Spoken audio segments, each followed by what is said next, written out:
घर घर मोदी, हर हर मोदी चल रहा था ना। 37% वोट मिले 2019 में, चेक कर लेना गूगल पे।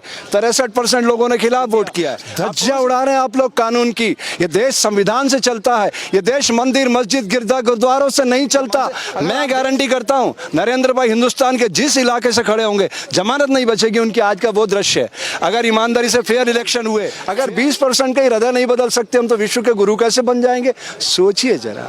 आप विश्व का गुरु बनने का अभियान कहते हो, साधु संत बनाएंगे। आपने वादा किया था नोटबंदी के समय, 50 दिन मुझे दीजिए, आप जहां बोलेंगे मैं आऊंगा। नरेंद्र भाई मैं आपको आमंत्रित करता हूं, आइए जंतर मंतर पे सामने खड़े होकर के बात करते हैं। अगर देश को बढ़ाना होता तो प्रधानमंत्री जी 66 अरब रुपए अपने विज्ञापन पे अपनी तस्वीर को बड़ा करने के लिए नहीं खर्च करते। पीएम मोदी कह रहे हैं कि पसमानदा मुसलमानों को जोड़ना होगा। अपने कार्यकर्ताओं को टास्क दे दिया कि जाइए, लोगों से मिलिए, उनके बीच बैठिए और जोड़ो भारतीय जनता पार्टी से उन लोगों को, खासकर मुसलमानों को। एक तरफ तो सर कहते हैं कि हिंदुत्व के नाम पर बीजेपी को वोट एक तरफा हिंदुओं का मिलता है, दूसरी तरफ पीएम मोदी कह रहे हैं कि मुसलमानों को जोड़ो। अरे अगर मैं ये कहता हूँ कि हिंदू मुस्लिम सिख ईसाई समझो अपनी शान को, मजहब की दीवारों में मत बांटो हिंदुस्तान को, तो मेरा मतलब साफ है, जहरीला वायरस है, मैं समाज को बांट रहा हूँ। तो हिंदू तो मुस्लिम तो सिख तो ईसाई। अरे दुनिया ग्लोबल विलेज में तब्दील हो चुकी है। ना मैं हिंदू बनूं ना तुम मुसलमान बनो, मैं भी इंसान बनूं तुम भी इंसान बनो। जब दुनिया में इंसानियत बढ़ेगी, इंसानियत पैदा होगी, तो ये भारत खूबसूरत लोकतांत्रिक देश बनेगा। मैं ये कहना चाहता हूँ। सर एक तरह तो इसका बयान आपने सुना होगा कि मुसलमानों को डरने की जरूरत नहीं है, मुसलमान यहाँ रहें, लेकिन सबसे ऊपर वाली जो भावनाएं हैं कि हम राजा थे, हम फिर से राजा बनेंगे, इस भावना को छोड़ देना चाहिए। और एक तरफ मोदी जी का बयान, क्या आपस में तालमेल खाता है? ये सारे एंगल हैं समाज को भ्रमित करने के। मैं मोहन भागवत जी आपसे प्रार्थना करना चाहता हूँ, आप आरएसएस के हेड हैं जी। क्या गुजरात दंगे में आप न्याय दिला सकेंगे उन लोगों को जिन बेगुनाह लोगों को मौत की नींद सुला दिया गया? और दिल्ली के उस आंदोलन में, सीएए में जिन लोगों को मौत की नींद सुलाया गया, उनको न्याय दिला पाएंगे आप? और कितने लोगों को मारा जा रहा है, कितने लोग गायब हो रहे हैं। ये सारा नैरेटिव जो आप सेट कर रहे हैं ना, इससे अच्छे राष्ट्र का निर्माण नहीं होगा। भागवत जी आपको अपनी सोच बदलना होगी और नरेंद्र भाई को समझाइए आप। इसलिए मैं कहता हूँ, मैं खोज रहा हूँ राम को, कृष्ण को, नानक को, जीसस को, पैगंबर को। मुझे तो कोई लौट कर आता हुआ दिखाई नहीं दिया। तो जाते जाते मैं कहना चाहता हूँ मोहन भागवत जी, ये समय कुछ है हमारे पास प्रकृति की बगिया में। आज हम हैं, कल नहीं रहेंगे। तो ओ जाने वाले हो सके तो लौट के आना। अरे कितने आप और हमारे जैसे आए और लौट गए। अरे इस भारत को बनाओ लोकतांत्रिक देश, दुनिया आपको सलाम करेगी कि मोहन भागवत जी ऐसे आरएसएस के मुखिया बन के बैठे थे जिन्होंने समाज की सोच को ही बदल दिया। ये तो हमारे 20% है ना मुस्लिम भाई भारत में, 20% 80% तो हम है ना हिंदू भाई। अगर 20% का इरादा नहीं बदल सकते हम, तो विश्व के गुरु कैसे बन जाएंगे? सोचिए जरा। आप विश्व का गुरु बनने का अभियान कहते हो, साधु संत बनाएंगे, तो मैं संत का बाना पहन के खड़ा हूँ। मैं भी आरएसएस से जुड़ा हुआ रहा हूँ। मेरे क्षेत्र में कुशाभाऊ ठाकरे जी, बाबा साहब नातो जी, ये आडवाणी, वो दो तो चले गए, ब्रह्मलीन हो गए। आडवाणी जी तो जिंदा, इनसे पूछ लीजिए। हमारे घर पे खाना खाने आते थे और बोलते थे, क्या बोलते थे? शोषित पीड़ित दलित जनों के भाग्य जगाने वाले हम। क्या भाग्य बदल गया? झारखंड में क्या रहा, आदिवासी सड़कों पे बेचारे लाइन लगा के खड़े हैं। आपके पालघर में जब 2 संतों को मारा गया, वहां भी मुस्लिम एंगल ढूंढ रहे थे लोग, अच्छे धर्माचार्य मुस्लिम एंगल ढूंढ रहे थे। मैं पालघर में काम करता हूं बच्चों में, वो आईक्यू लेवल का मैटर है और आईक्यू लेवल का सारा प्रॉब्लम है। आईक्यू लेवल पे काम करिए ना आप, आपको तो मौका मिला है। समय जा रहा है, एक एक सेकंड आपके हाथ से फिसल रहा है। ये समय लौट करके नहीं आएगा। जागिए, समाज को जगाइए, वर्जनाओं को तोड़िए, एक नए समाज के निर्माण के लिए बोलिए। इस संसार में सिर्फ 2 जातियां, male and female, that's all. ये मंदिर मस्जिद गिरजा गुरुद्वारे मानव सभ्यता के लिए बनाए गए थे, लड़ाई झगड़ों के लिए नहीं। तोड़िए इस वर्जनाओं को और एक नए समाज को आकार देने का मौका है आपके पास। इतिहास आपके लिए तैयार खड़ा है, आपको स्वर्णाक्षरों में स्थान देगा। इसके उलट कोई नहीं पूछेगा। त्याग तपस्या का देश है भारत। त्याग और तपस्या को बड़ा करिए प्लीज, मेरी आपसे प्रार्थना है।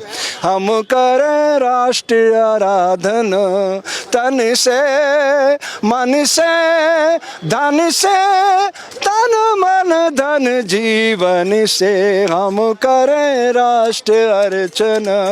धन्यवाद। जय हिंद, जय भारत। सुनिए तो पीएम मोदी अपने कार्यकर्ताओं से कह रहे हैं कि अमृत काल जो चल रहा है उसको कर्तव्य काल में हमें बदलना है। कड़ी मेहनत करनी है, सारी मेहनत झोंक दो।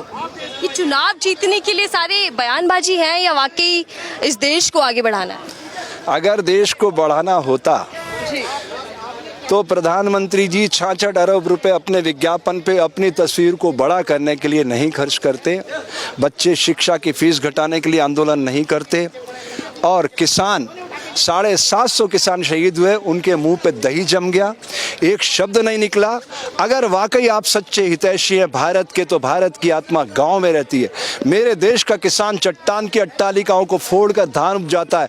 जो 750 किसान मरे हैं, उनके शिलालेख के साथ एक बड़ा शहीद स्मारक बनाइए और श्वेत पत्र जारी करिए अपने संविधान के तहत। आपने वादा किया था नोटबंदी के समय, 50 दिन मुझे दीजिए, आप जहां बोलेंगे मैं आऊंगा। नरेंद्र भाई, मैं आपको आमंत्रित करता हूं, आइए जंतर मंतर पे सामने खड़े होकर के बात करते हैं। अगर किसान आंदोलन गलत था तो आपने कृषि कानून वापस क्यों लिया? सुप्रीम कोर्ट को आपने सिस्टम से बाहर का रास्ता दिखा दिया। एसडीएम और डीसी को कहा कि ये आपको सुनेंगे, इसके आगे नहीं जा सकते। आप एक पुस्तक पढ़िएगा नरेंद्र भाई, कभी फुर्सत मिले तो, repromulgation of ordinance a fraud on the constitution of India. धज्जियां उड़ा रहे हैं आप लोग कानून की। ये देश संविधान से चलता है, ये देश मंदिर मस्जिद गिरजा गुरुद्वारों से नहीं चलता। अगर आप देश को, भारत को दुनिया के मस्तक पर सुशोभित करना चाहते हैं तो संविधान के प्रस्तावना के पहले पेज को पढ़िए। हम भारत के लोग भारत को एक संपूर्ण प्रभुत्व संपन्न लोकतंत्रात्मक गणराज्य बनाने के लिए शरीर के अंग जैसे एक दूसरे की मदद करते हैं। हम सब मिलकर, हिंदू मुस्लिम सिख ईसाई जैन बौद्ध यहूदी पारसी, एक मिलकर भारत को दुनिया का सर्वश्रेष्ठ देश बनाएंगे। ये सोच पैदा करना होगी, एक अच्छी सोच से एक अच्छे राष्ट्र का निर्माण। इतने विरोधों के बावजूद, किसान आंदोलन चलने के बाद भी भारतीय जनता पार्टी सत्ता हासिल कर लेती है। उसकी टक्कर में कोई दिखाई दे रहा है? विपक्ष में इतनी मजबूती है? बेटा 37% वोट उस समय मिले जब हिमालय पे उनका नाम चल रहा था, हिमालय के बुलंदी पे उनका झंडा गड़ा हुआ था, घर घर मोदी हर हर मोदी चल रहा था ना। 37% वोट मिले 2019 में, चेक कर लेना गूगल पे। 63% लोगों ने खिलाफ वोट किया है। आप कौन सी दुनिया में हो? आप लोग थोड़ा अच्छा अध्ययन करके प्रश्न करो। 63% लोगों ने खिलाफ वोट किया, बटा हुआ वोट है। आप वोट को एक साथ कर दीजिए, इनकी जमानत मैं गारंटी करता हूं नरेंद्र भाई, हिंदुस्तान के जिस इलाके से खड़े होंगे जमानत नहीं बचेगी उनकी। आज का वो दृश्य है। अगर ईमानदारी से फेयर इलेक्शन हुए, फेयर रणनीति बना ली है, रणनीति बना ली है चुनाव जीतने की। 9 राज्य प्लस लोकसभा रणनीति इंदिरा गांधी ने भी बनाई थी इमरजेंसी के बाद 77 में, और जयप्रकाश ने एक आंदोलन खड़ा किया था, सियासन खाली करो कि जनता आती है। और राजनारायण जेल में निरुद्ध रायबरेली से इंदिरा गांधी को चुनाव हरा के जीता था। वो समय भी याद रखना चाहिए। गाँव के बीच जाओ, कुशासन से सुशासन तक की कहानी बताओ कि पहले की सरकारें अत्याचार करती थी, भ्रष्टाचार करती थी। तो आप जो पिछले 8.5 साल से तो आपका सुशासन चल रहा है ना। आप आरटीआई में हिसाब मांग लो, देश की क्या स्थिति हो गई है। 8.5 साल से तो आप है ना, बच्चा माँ के गर्भ से प्रकट होकर दौड़ना सीख जाता, खिलाड़ी बन जाता है। 8.5 साल वो समय होता है। 8.5 साल को आप ऐसे छोटा मोटा समय मान रहे हैं क्या आप? ये जो समय का पहिया है ना, इसको रोकने की सामर्थ्य किसी में नहीं है। और युवाओं के हृदय की बात, मैं बच्चों में काम करता हूँ पिछले 45 साल से, मुझे पता है बच्चों की आह क्या है, लेकिन वो जाए कहाँ, मजबूर हैं वो, ये सिस्टम पे कब्जा करके बैठे हैं। उसको समझ नहीं आना चाहिए कि मैंने इसको सीज क्यों कर रखा इलाके को।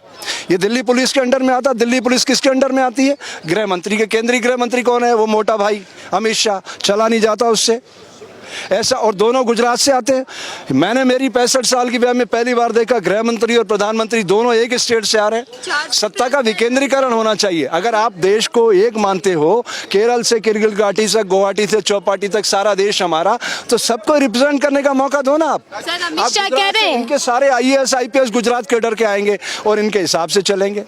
वो हार्डकोर क्रिमिनल, उसको CP बनाया, CBI का वो बनाया, BSF का DG बनाया। बताओ, ऐसे क्रिमिनल लोग जिसको आलोक वर्मा गिरफ्तार करना चाहता था।